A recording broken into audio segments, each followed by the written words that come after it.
Let me just have a look at these questions. They've got quite a lot here.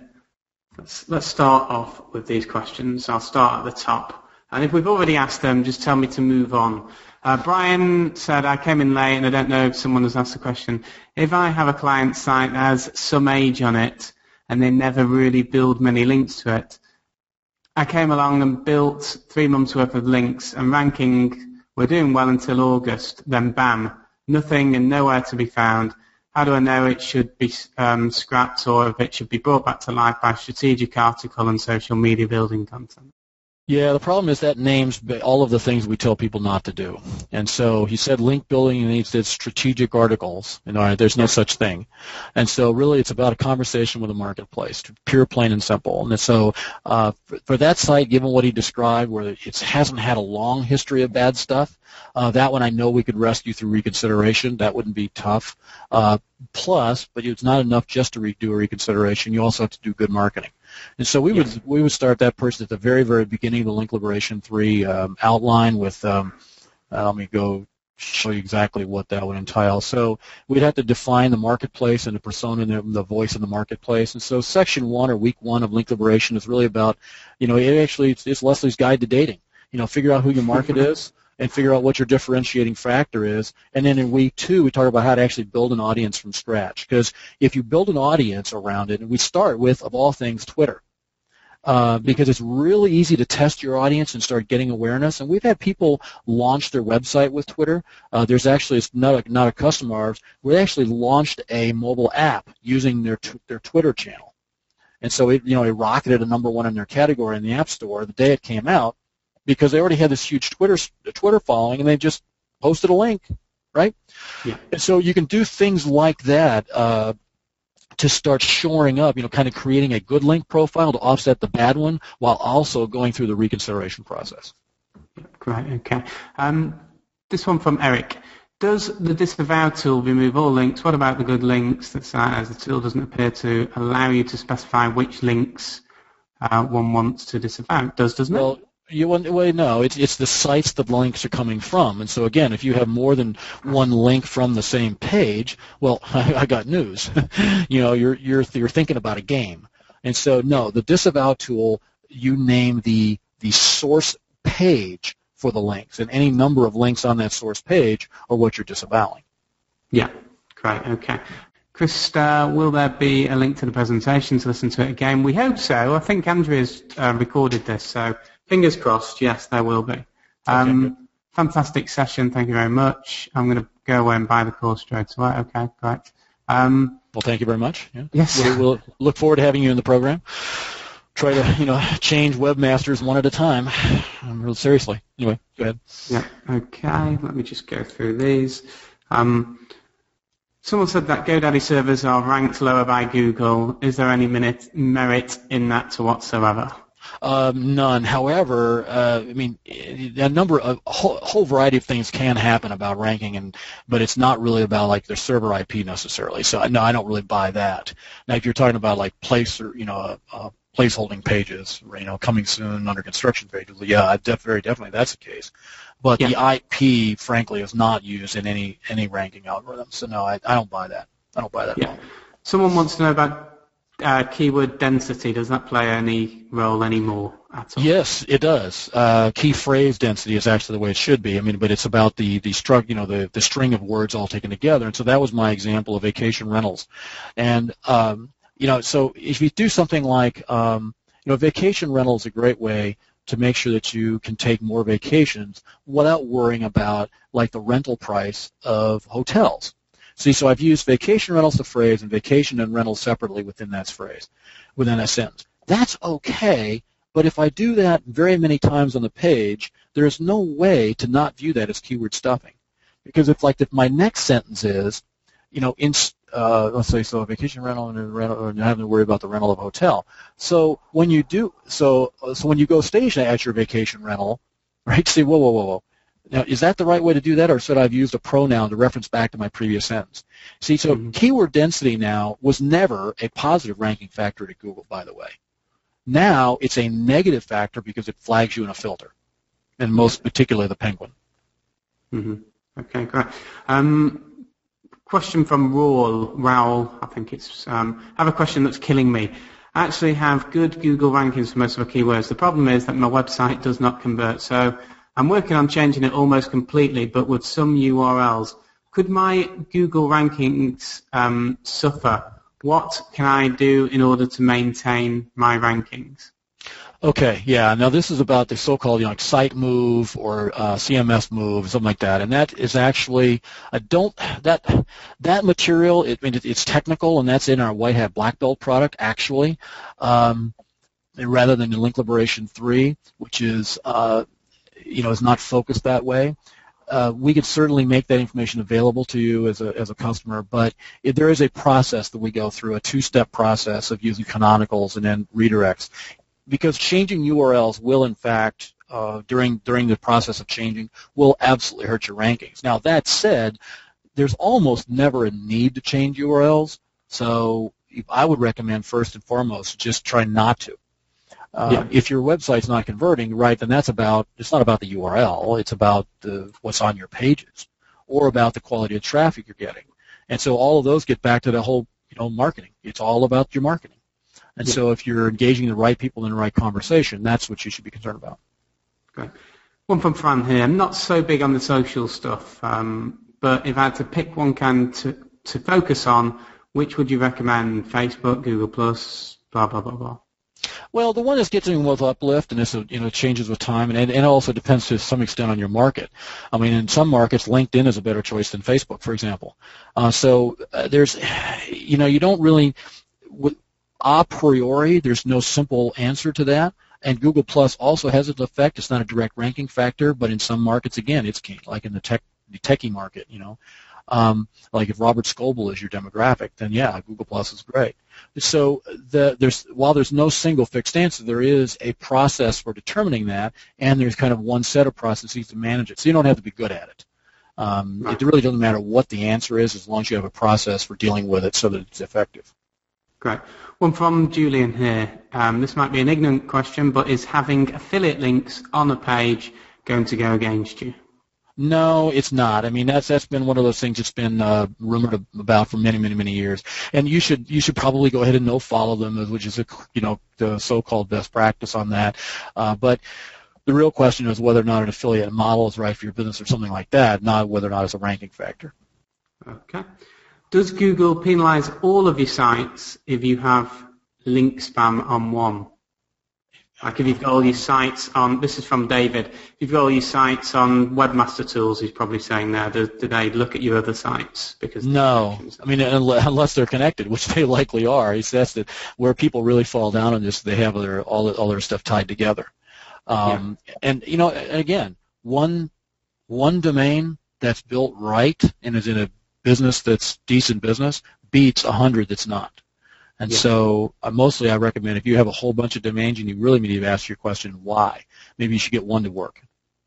And there's one here, similar question, but if you've got your domains on the same server and again, not a problem. It's back in the old days we talked about different IP, different Class C IP, and yada yada yada, right? All that was about hiding what we were doing from Google. Once you kind of do the right thing, and once you're the poster child for Matt Cutts, when you can actually go up and show Matt Cutts every damn thing you're doing, open up your laptop and let him in Google Analytics, right? If you can do that, then you have nothing to hide. You can put everything all on one IP address. Mm-hmm. Cool. Okay. Do you consider press releases and guest blogging real marketing? Yes, absolutely. In fact, I think I have to go back and see where that is. That's in week 11, and it's by itself. And people get these things in the wrong order. I mean, if you look at the way the 12 weeks are ordered, we talk about audience building, and then we talk about abstracting and blogging on your own domains in week 5, and then we start in week 7 and beyond is where you start leveraging your audience into other channels, constructing a team, consulting if you want to, because almost everybody ends up doing some consulting because their neighbor finds out they're good at webs, right? But guest blogging outreach is actually in 11, and then press and public relations in 12. And so those work best when you already have the audience, where you already have actually kind of established what your voice and what your brand is, so that you can say the right thing and do the right thing with the press releases. Right, okay. This is one from my pal Tony here. On a day-to-day basis, what indicators do you measure to make sure your web business is on the right track? Day-to-day is a little bit too often. A day-to-day I would measure my business processes, possibly to make things where you're actually getting done. I get, dealing with clients on a one-to-one basis. Sometimes I find out that, well, they're supposed to be doing 5 articles a day or, whatever, and no, they're not. And not every day. It's like, okay, we'll get that process cleaned up. And so you want to be monitoring the internal processes very, very closely in your business, as in all businesses.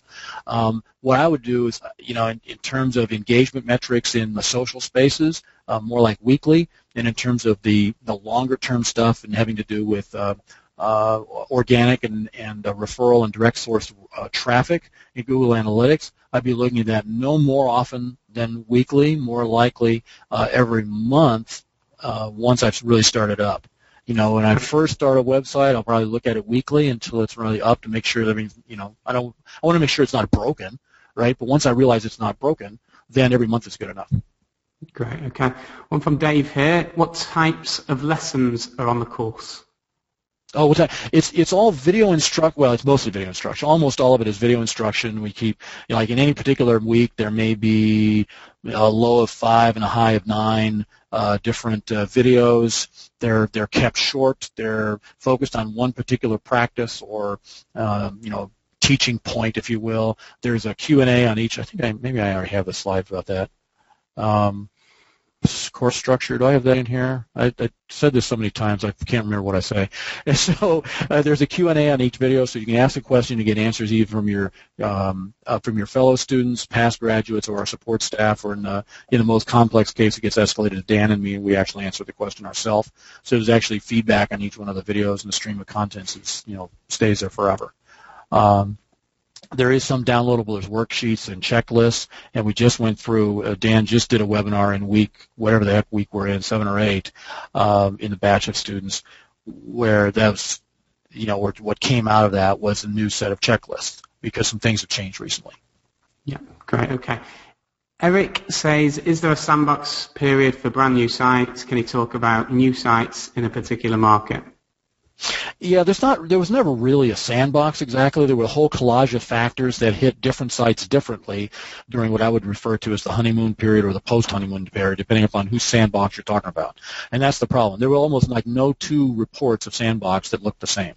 And so, part of the things that happens when a brand new site goes up is that there are some guest values that have to go into its ranking. And then depending upon how fast you actually build, you hit the guest, you don't hit the guest, you exceed the guest. And so your rankings may go up suddenly, they'll go down suddenly, or stay the same. And so depending upon which category you're in, you get a honeymoon effect, you get no effect, you get a post-honeymoon effect. Well, okay, but the honeymoon effect was the time it took Google to do real measurements on your site after they first discovered it and assigned guest values. Okay. One here from Robert Jones about the course again. I'm only about SEO and AdWords work charge per month for local businesses. Will this course help me? Will I learn to help a dentist or plumber? Thanks, Rob. Yes, absolutely. I mean, because here's the thing: is that they and local is such a mess, and it's probably going to shift a lot. Now, I didn't really talk about that in terms of my 1-year time horizon, guessing about how all that is. And it's very clear that, that local and mobile are where the puck is going. However, how search works in that context is going to be largely similar, and we're going to have to wait and see exactly what the differences are. But in terms of a local business and consulting for local business in particular, we have lots and lots of people who do that. Becky, one of my case studies, about 75% of her folks are actually local. But she focuses on the natural, the natural traffic, which is organic from search, and referral traffic from other domains that have linked to them, and then direct traffic, type-in traffic. The reason to do that is what we call the searcher life cycle, and there's a compositing happens, kind of a mutual uplift or synergy that happens between organic and paid traffic sources. Okay, so that what can easily happen is if you're running paid, your organic goes up, and vice versa. And so you definitely want to be found in organic, particularly for long-tail traffic, even if ultimately that person hits a paid link or types in your domain name or company name and hits your top listing, which is the so-called navigational query. all those things interact. So you actually get uplift on everything by going after the organic, even for a local business. Great, thank you. And guys, I should cap that. Like I said, Becky does her primary service offering to her local businesses is abstracting, and the thing she's added on top of that is full article writing and also press releases. Sorry, go ahead. Sounds like a good service. Yeah. One from Heidi here. Can you put the slide up again that outlines everything in the program? Yeah, I guess I probably should leave that up. Sorry, I'm happy to ask questions about that. And one from Diana. Is LL Pro the same as LL3? Oh, sorry. Well, okay, so all right, so yeah, there are actually two editions. We're not in market for either one of these, and again, Kenny kind of resurfaced after our original launch of LL3, which was in what was that, June? I don't remember. And so what the two version, we'll have a scaled down version of LL3 eventually, but the LL3 Professional Edition is the 12-week one that has everything in it. And so literally, when you go through the first 8 weeks, the 8th week here, expanding your reach, is how to use success in one channel to launch into another channel. And actually, we start talking about that initially during audience building in week 2, where we actually teach one of the ways to use Link Liberation 3 is to actually build build your Twitter channel, build a following and an audience there, and refine your message and who your customer avatar is, even before having a website. And then you can actually launch your website with traffic the very first day by just putting one link in Twitter. And so that's kind of almost a cross-channel strategy there. But we expand on that in week 8 to YouTube and Pinterest and the list, LinkedIn, the list goes on, right? And again, by knowing your customer avatar and knowing how to find them in these different places, in these different channels, it's all additive. And so once you've developed a following in one, you can branch over and do a following in another. It's like jumping from one pond into the next. Great. One from Jean here. Does the course go through the processes in detail? Yeah, sometimes Dan feels it's a little bit tedious, but he does. He has a look over your shoulder stuff. So the first time that happens is putting it into practice in week 3, and then it happens again in practice week number 2 and week 6. And he just did it again as part of week 7 and week 8 because of the new social outreach tools, some changes in the Twitter API and things like that. He had to change it up. And so literally, I think we had 204 people actually attending that live demonstration that Dan did just last week for the course participants. So yeah, we actually go through it like button press by button press, which almost drives Dan into heart palpitations, but he does it anyway. And there are cases where people go, oh, okay, now I get it. Yeah, I missed that. And so that's the reason we do it. Yeah, great.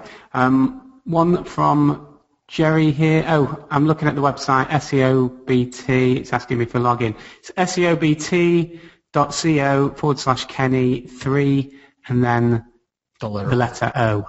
And I've put it there in the chat. Yeah. That domain is just a shortener domain. It's a shortening domain. So yes. Okay. Yeah. One from Ray here. How can I sell this new type of marketing? Most of my clients expect link building, etc.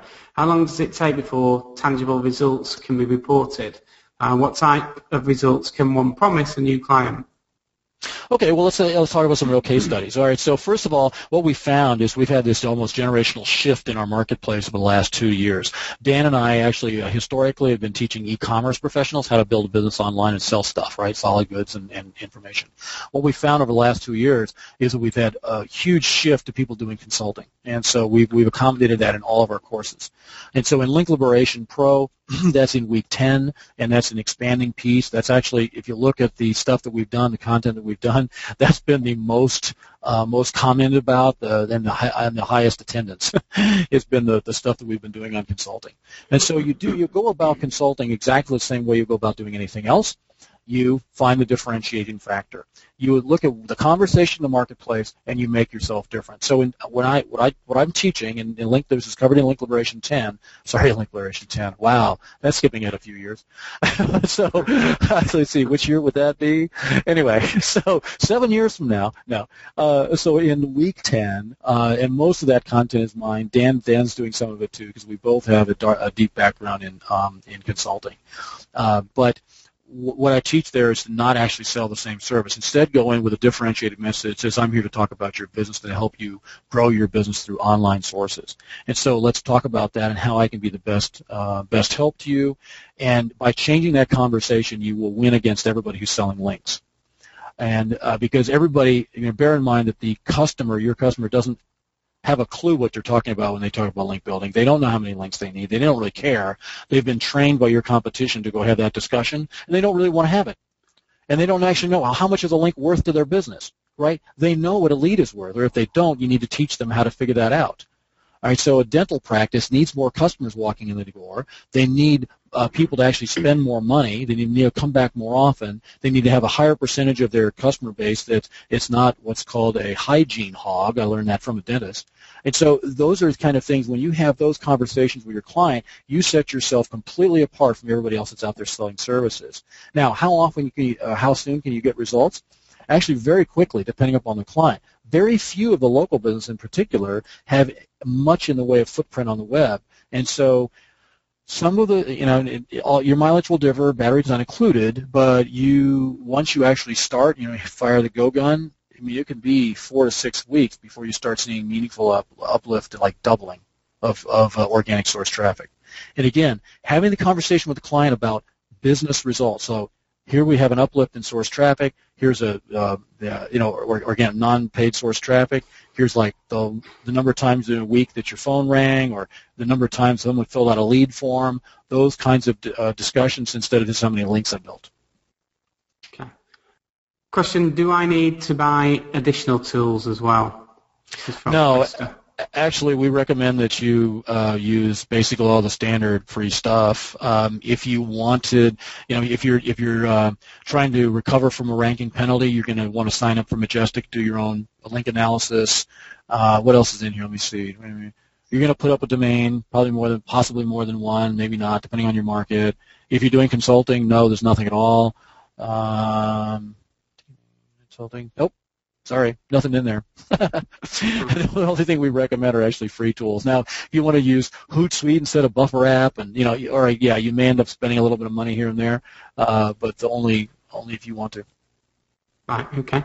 One from Paul here. I won't mention your surname, Paul. Does this work with adult sites? Yeah, it can. There's nothing that stops it from working from that. It's just about where you go to get engagement and that kind of thing, and hosting. There are a bunch of problems with adult sites, just in terms of how that's treated by the community, if you will, of the web. Despite the fact that still 30% of all searches are for adult content. But yeah, it absolutely can work. It's just you're somewhat more limited in. For example, you can't do outreach on Facebook very readily. Exactly. Yeah. Here's a good question, actually. This is from Daryl. Will this work for one-time purchase products that are not remotely sexy and are only kind of bought urgently when needed? So, secure for hives or something like that. Yeah, absolutely. Yeah, it's we have examples of that in our customer base. That's what's so-called a transactional business, and so it's like a plumber. Nobody actually searches ahead of time, and for a plumber, they only do it when the bathroom sink is stopped up. So yes, it can work for that, and there are various ways to do it. Litigation attorneys. There's one of our star pupils works as does consulting, but he specializes for the different kind of attorneys. What's it called in the United States? It'll occur to me 5 minutes after the phone call. But that's one where, again, you don't think ahead of time. Do I need this kind of an attorney? No one searches for an attorney until they absolutely have to have one, and that's exactly the customer base he markets for very effectively, by the way. Great, okay. This one from Brian. What if a client site is just ugly and has no content? Does any of the early chapters cover this, or can I get some support in that area? Well, not really. First of all, if you know it's ugly, then you can probably, ultimately you can't make a wooden box fly, right? You can actually put wings on it and a motor. And so, yeah, if it's so ugly it won't convert at all, you're going to have that hard conversation with a client and get that fixed. On the other hand, if it converts at least 1 in a million, right, getting more traffic is a help, It's just, it would be a lot more efficient if you could make the damn thing convert better. I agree that, grant with that. So, if you know it's ugly, then work with the client to fix it. Now, we also have, we certainly give you resources. There are, who we would recommend you to go to if you want to learn conversion. We don't actually have a conversion course per se, but there are lots and lots of people. Actually, you know what? No, as part of this, well, let's see, that would be in our gold membership program. You get access. So actually, there's a way. I'd have to look up what the price of that is, but I think it's like nearly nothing. Call it a round off error. You know what? We can just throw that in. I'll throw it in. Yeah, no, yeah. So okay, I'll have to add that. So yeah, it's what we call our master's track. And so what Andrea does is she invites in guests on a recurring basis. So every month we have between 2 and 4 experts come in and teach on their particular area of expertise. And I'm doing this off the cuff, and so I don't have a slide, all right? So, sue me. But it's, we've had an entire series on highly converting e-commerce websites, and I think there were 6 in that, 6 different people that came in and talked about website conversion and did actual live site analyses. And then there was I think a 5 or 6-part video series on outsourcing. And then there was 3 times, I think we've had Dennis Vanderheiden come in and do conversion analysis case studies. Right now, today, Andrea is not on this phone call as she normally would be because she's doing, who's she working with today? I have to look at my calendar. I can never keep track of where she's at.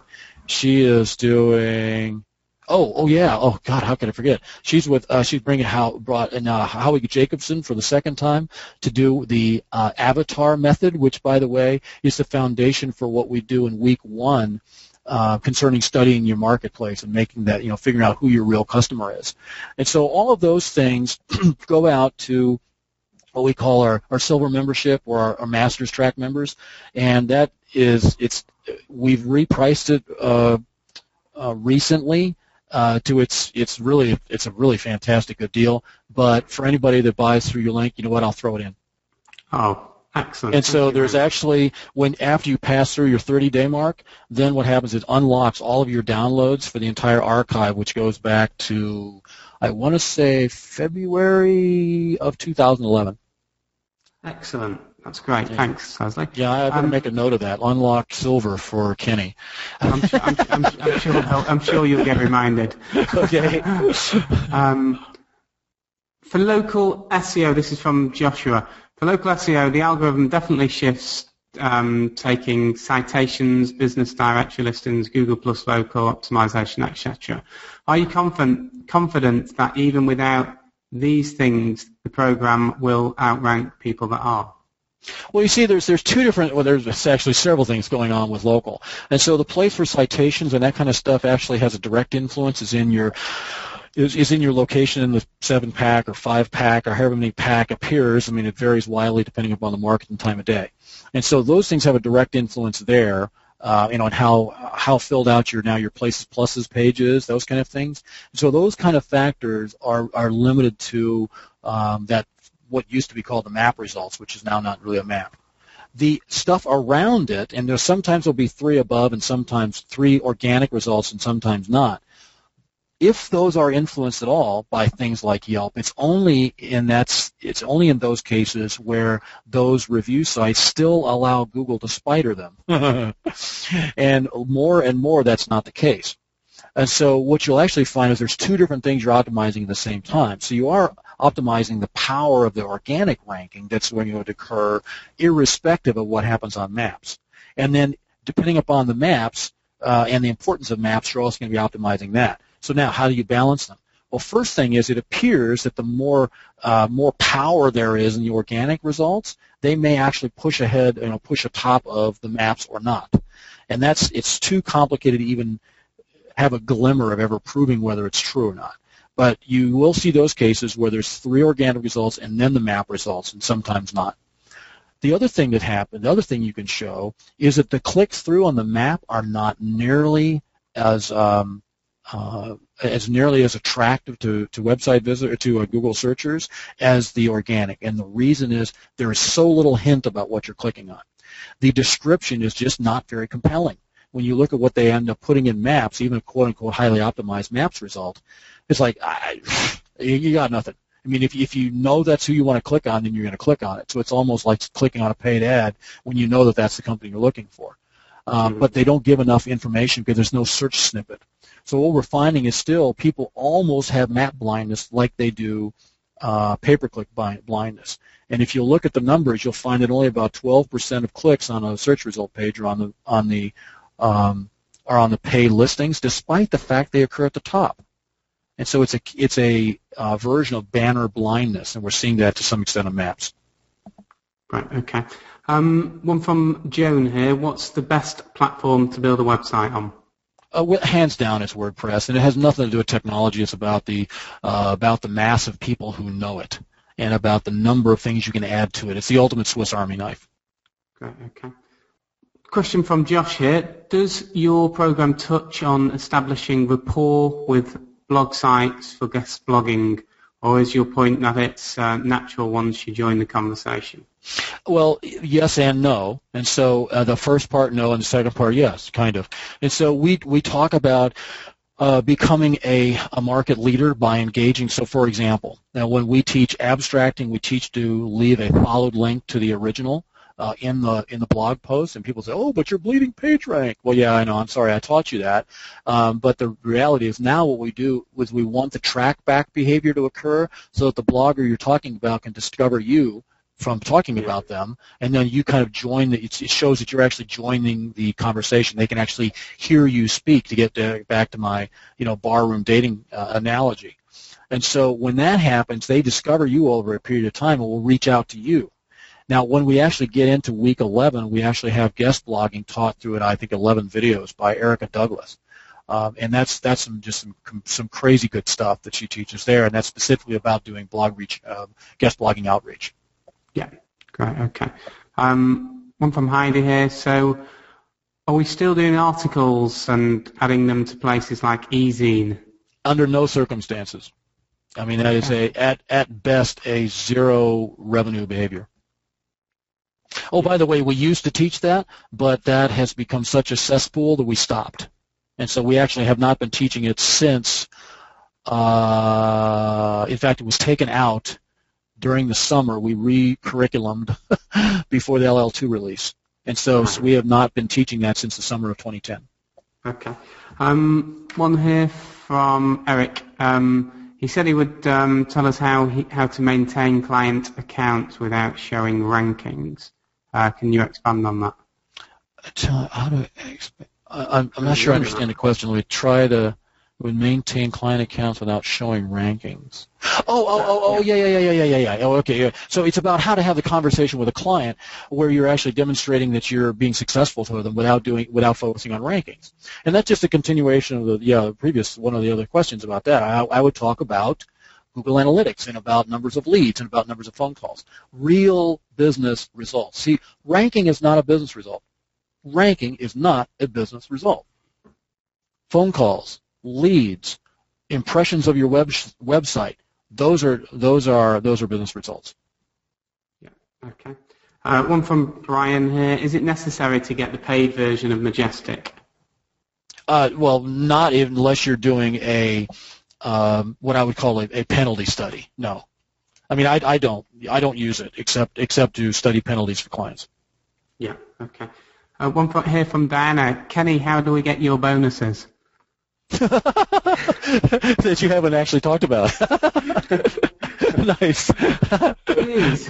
I mean, really, geez. I mean, well, okay, so let's see. Other than the 61% discount and the fact that I threw in 2 years, or what are we up to? No, a year and a half of archive. I have to have someone count up the number of individual videos, that is, and list that all out on a slide, I guess. But, yeah, so other than that, I mean, come on, really? All right, so what is it, Kenny? What do you got? I don't know. We might throw something in, a little surprise gift at the end. Something I might give access to Internet Tycoon for a month or two or something like that. Okay. You could give us some more links, and we could throw in a link pack. No, I'm sorry. Sorry. quite a few people asking whether there's going to be a replay. We hope so. We're really hoping that Andrea has recorded this. So I think, we'll put it up on my blog. Put it up on my blog, and we'll put it up for a couple of days or something. So I'm only interested, this is from Tim, I'm only interested in websites that develop leads for businesses. You're a man of my own heart. Will your info help in this endeavour? I know that for sure. I can answer that because, yes, I've been through a lot of the course, and my team have been through a lot of the course, and it absolutely helps you with lead generation, for sure. Yep, and whatever your website conversion is, whatever it is. Here's a good question from Sarah. Can you be an author and get author rank in more than one market? Yeah, it's not really market specific. It doesn't really work that way. Right. So yeah. So you can talk about real estate, and at the same time you can talk about marketing. Yeah. I mean, and you might want to be doing those from different destinations in order to keep the, you're basically, you have almost like two personas, even though you are the same person. You make that clear you're the same person, but you can absolutely, in fact, here's a little secret. There's what I call a transfer of halo. And so once you have a halo within one market, people automatically assume that you're an expert in everything else.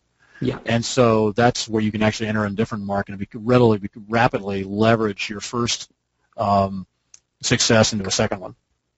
Great. So what you're saying is you could have a Google Plus account and you could attach it to different websites. Absolutely. Yeah, you go in there right now, you can add any number. So that's not a problem. And in fact, if I was going to be real estate and marketing or whatever, I would make those two different destinations probably, unless there was a really strong connection. Unless it was like marketing for real estate professionals, then I would be just one and narrow my focus. But it's not really about author rank and all other stuff. It's really about having the right experience for your visitors who are interested in one thing or the other. Yeah, okay. One from Michael here. You probably addressed this previously, but how do you order the full LL3 Pro course? The link on your screen. Yeah, the link is seobt.co/Kenny3 and then the letter O. I'll put it in the chat bar again for you there. So it's in your chat bar. That's Kenny/Kenny3 and then a little O, not a zero. A little O. Yes, exactly. Let's just see what others we've got. We'll wrap up after a few more of these. One from Josh here. As for engagement, what tool would you recommend for allowing people to post comments on your site?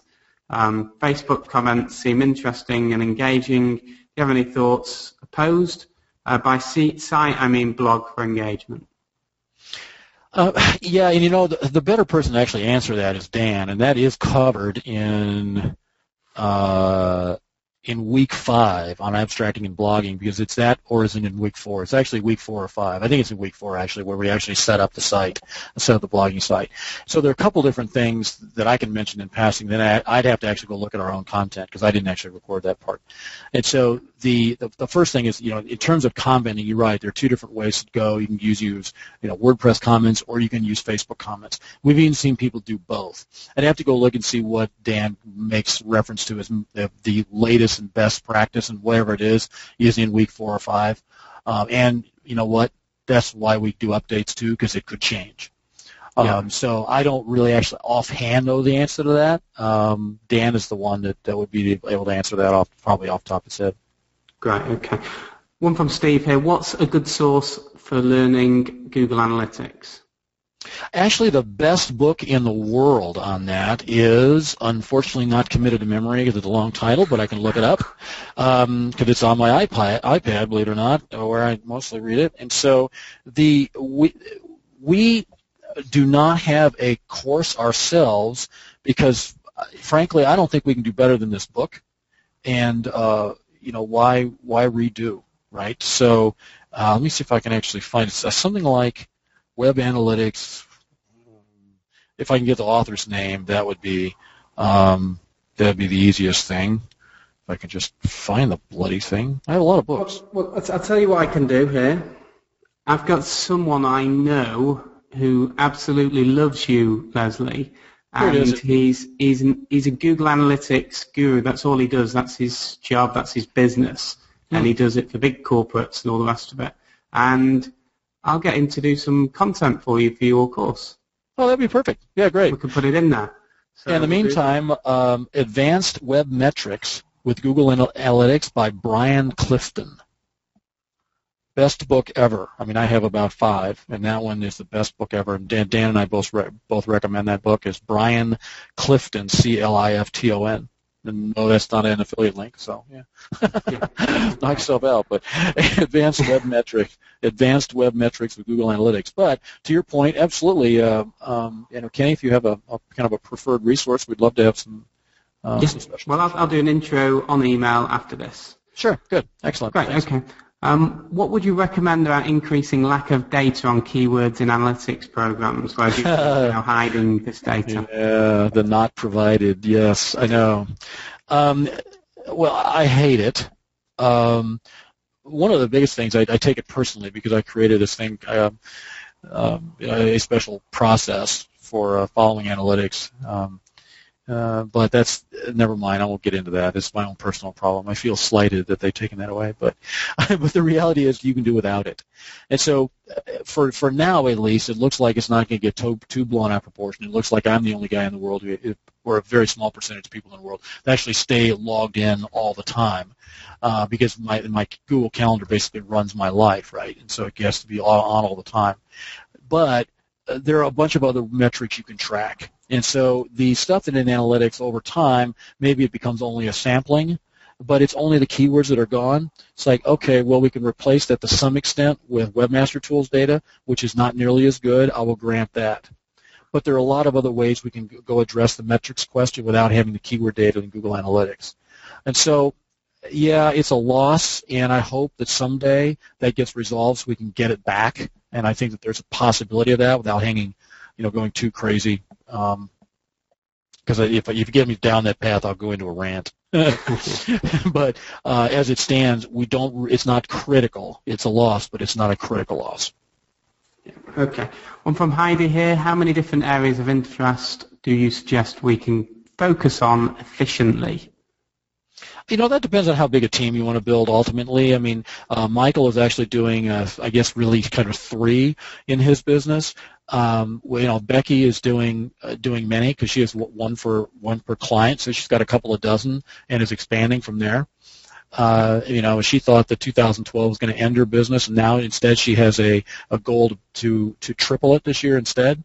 And so she's outsourced everything. Phil Weaver, we didn't talk about today, runs, like I said, I'm pretty sure the number is 8 independent web businesses all at the same time, and doesn't do any of them itself, as far as I know. Okay.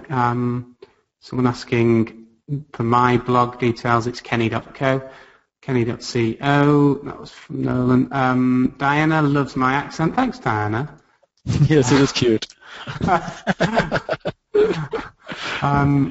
From Alvaro here, I have several e-commerce websites reaching several European countries, each in a country-specific domain, Portuguese, Spanish, French, German, in 2 different niches. Recently, the French one for a niche and the Spanish one for the other went down. Any suggestions regarding the new href lang? Do you think it's really needed? Okay, yeah, and that is actually talked about on the Google support blog about that. However, if you actually are finding a loss of ranking on one relative to another, then I think what you need to do is just need to do better marketing and better outreach and a more coherent content strategy, or maybe just a stronger content strategy relative to that one domain. And particularly where you're talking about very disparate languages, you will find that your outreach is going to be much more effective if you're actually doing content in that language, right? And so if I wanted to actually go command the SEO market in Spain, I'm going to have to do Spanish content, and I'm probably going to have to do it from a Spanish TLD. Just, no way around it. He's put here as well that I interlinked them with flag icons at the top, which had keywords on title already removed. Yeah, I mean, interlinking them is not a problem. Lots of big websites do that, and it's okay, again, as long as you've been completely above board about, why you're doing it, and that the relationship is that you're the same company in different markets and that kind of thing. As long as you're doing the right things there, and you're doing, by right things, I mean as long as it makes 100% total sense to a human that you did it that way. Yeah. And if you're doing any trick at all, that can be described as being, well, I did that for search. If that expression leaves your lips at any point while building a business online, you are on the slippery slope. It's just a matter of how far. Okay. Is your belief that Google really is trying to kill SEOs to boost their AdWords revenue? No, that's the tinfoil hat gang. And it's like, that's what they want you to believe. And so, no, it's not.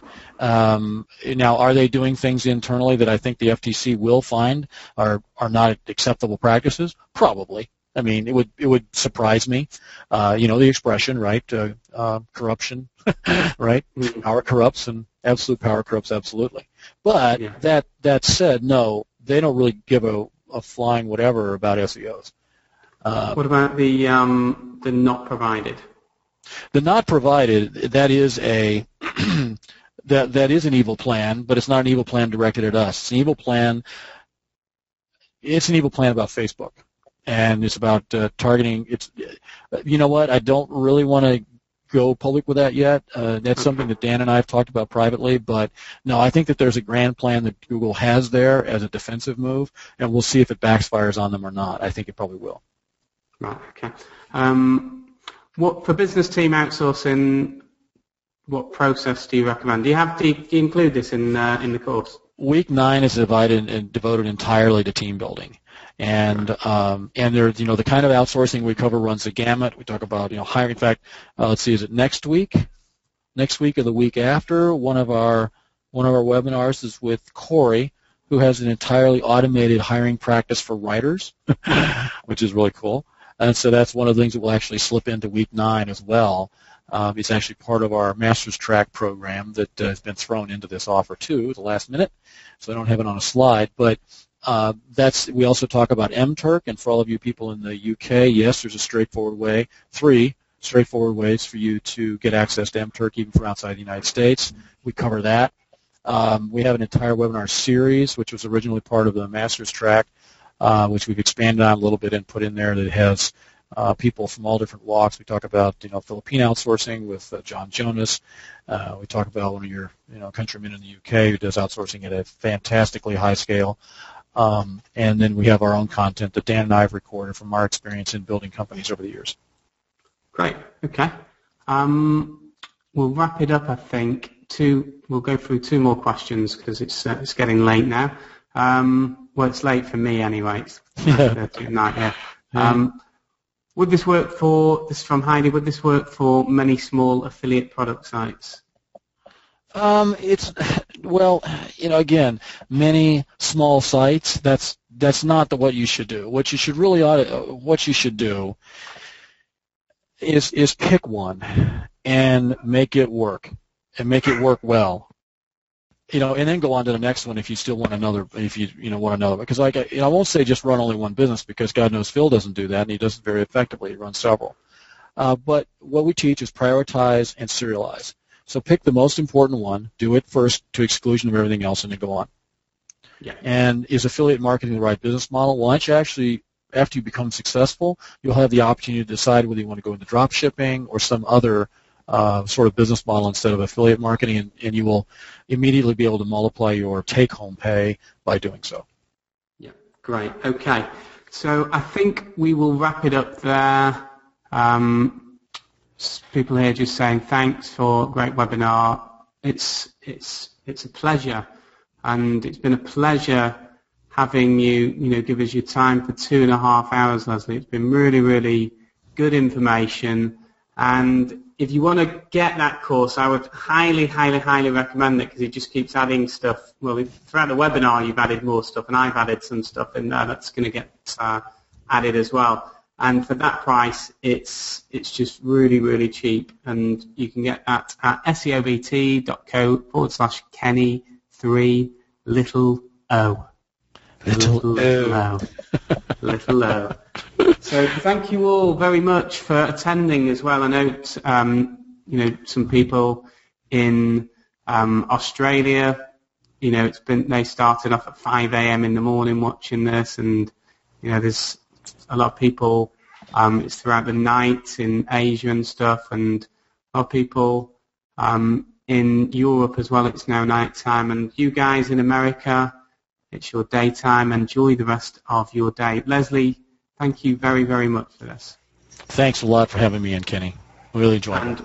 And what we will do is we'll try our best to get a replay up at some point, and I will speak to you all soon. Thank you very much for attending.